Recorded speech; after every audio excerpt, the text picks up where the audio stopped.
that the government is going to levy fines of up to £30,000 on landlords who don't make changes for net zero that could cost £6,000 per house, but only save £36 a year on admittedly already high energy prices.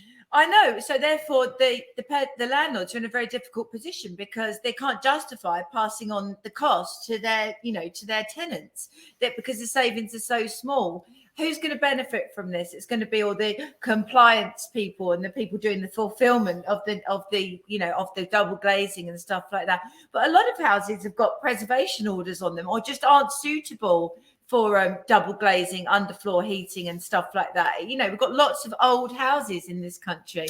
Yeah, I mean, I think we reported a couple of weeks ago, didn't we, that in Northern Ireland, something like 40% of houses could never be converted to be appropriate for net zero. Now, we suggested that they might need to be knocked down. Well, I'm not sure that was right. But what I will say is that certainly there's going to be a huge cost associated with it. Yeah, no, absolutely. And what it's going to do, it's going to mean that people just basically sell their properties and get out of renting their houses out completely.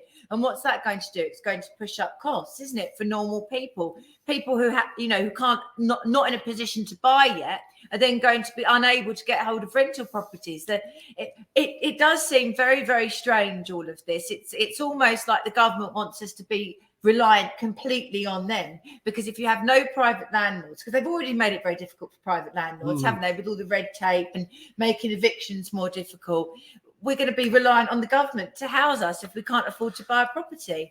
That's not very good, is it? Yeah, what really worries me is that everything appears to be negative. There never seems to be any positive stuff. So we're not going, well, here's a tax break for a grey water system on a new build property. What we're always doing is, you must have this certificate, you must have this regulation, you must do this, you must do that on existing properties, when it is very hard. I mean, I've lived in a little terrace house before today, on a couple of occasions actually, and they're very lovely, but there's not space to start bashing in walls and taking out this and putting on underfloor heating, and they're not worth enough to make it worthwhile doing. Well, also, for example, with heat pumps as well, I think we've talked about this before. You have to have very thin radiators that basically cover the whole wall, or underfloor heating or whatever.